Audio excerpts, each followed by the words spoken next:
रफीफ, हमारे देश में 5 रुपए में मिलने वाला पार्ले जी गाजा में 2400 रुपए में बिक रहा है।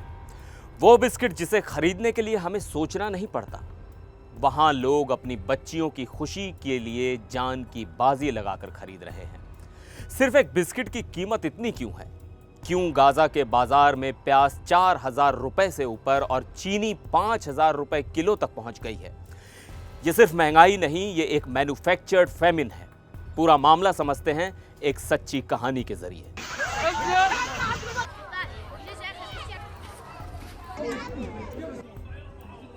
नमस्कार, मैं हूं सिद्धार्थ प्रकाश। पार्ले जी हमारी बचपन की यादें, हमारी चाय का साथी और संभवतः भारत का सबसे भरोसेमंद बिस्किट। पर सोचिए अगर यही बिस्किट किसी मां के लिए अपने बच्चे का आखिरी खाना बन जाए। गाजा में यह हो रहा है और इस पूरी कहानी के पीछे सिर्फ एक बिस्किट नहीं है, एक पूरा सिस्टम है जो भूख को एक हथियार बना चुका है। तो चलिए इस इमोशनल लेकिन जरूरी सफर पर चलते हैं। गाजा से एक वायरल पोस्ट हुई। एक पिता ने लिखा, काफी इंतजार के बाद आज मैंने रफीफ को उसके फेवरेट बिस्किट दिलवाए। 1.5 यूरो से बढ़कर ये 24 यूरो के हो गए, लेकिन रफीफ की खुशी के लिए मैंने लिए। अब जरा सोचिए, 24 यूरो यानी 2342 रुपए। जो बिस्किट हमारे यहाँ 5 रुपए में मिलता है वो गाजा में एक लग्जरी आइटम बन चुका है। वो भी किसी स्टोर से नहीं, ब्लैक मार्केट से। अक्टूबर 2023 के बाद से गाजा पर एक तरह का फूड वॉर चल रहा है। इजराइल और हमास के बीच बढ़ते तनाव के बाद गाजा की सीमाएं बंद कर दी गईं। मार्च 2 से मई 19 तक लगभग पूरी तरह से फूड सप्लाई बंद रही। यूएन जैसी संस्थाएं भी मदद नहीं पहुंचा सकीं क्योंकि इजराइल ने उनका ऑपरेशन रोक दिया। फिर आया एक नया मॉडल, SDS-1 यानी सिक्योर डिस्ट्रीब्यूशन साइट 1। सुनने में अच्छा लगता है, पर अंदर क्या है? लोग पिंजरों जैसे रास्तों से लाइन में लगते हैं जहां अमेरिकी private security firm safe reach solutions पहरा देती है। और जो खाना पहुंचता है उसका क्या होता है? वो बहुत कम लोगों तक पहुंचता है और फिर वही खाना ब्लैक मार्केट में बिकता है कई गुना महंगे दामों पर। पार्ले जी तो सिर्फ एक उदाहरण है। डॉक्टर खालिद अल शावा जो गाजा सिटी के सर्जन हैं, उन्होंने एनडीटीवी को बताया कि पार्ले जी उन्हें 240 रुपए में मिला, किसी और को 2400 रुपए में, क्योंकि जो भी हाथ लगाता है वही कीमत तय करता है।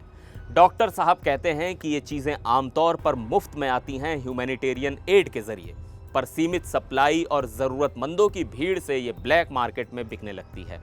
कई बार तो लूटपाट के बाद जो सामान लोगों के हाथ लगता है वो बेचकर पैसा कमाते हैं, क्योंकि काम नहीं, पैसा नहीं, खाना नहीं, तो जिंदा कैसे रहें?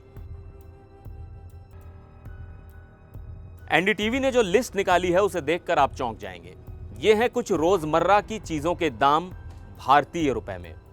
1 किलो चीनी 4914 रुपए, 1 लीटर तेल 4177 रुपए, 1 किलो आलू 1966 रुपए, 1 किलो प्याज 4423 रुपए, 1 कप कॉफी 1800, 1 किलो दाल 860, 1 किलो टमाटर 1106, 1 किलो नमक 491। और सोचिए वहां 20 लाख लोग हैं और सीमाएं 3 महीने से बंद हैं। अब किसके पास है इतना पैसा? पार्ले जी कोई आम बिस्किट नहीं है। 1938 में शुरू हुआ ये भारत के स्वदेशी आंदोलन की पैदाइश था।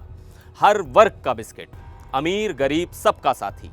और इसकी सादगी में जो अपनापन था ना, वो आज भी जिंदा है। पर जब यही बिस्किट एक युद्धग्रस्त बच्चे के लिए गिफ्ट बन जाए, जब इसकी कीमत 5 रुपए से 2400 रुपए हो जाए, तो सिर्फ एक बिस्किट नहीं महंगा हुआ, इंसानियत सस्ती हो गई। कहते हैं ना, भूख सबसे बड़ा युद्ध है, और जब भूख को हथियार बना दिया जाए तो सबसे खतरनाक जंग बन जाती है। गाजा के बच्चों के लिए पार्ले जी एक मिठास नहीं, एक सपना है। अगर आपको ये वीडियो ज़रूरी लगा हो तो इसे शेयर कीजिए, क्योंकि कुछ कहानियों को वायरल नहीं, यादगार बनना चाहिए।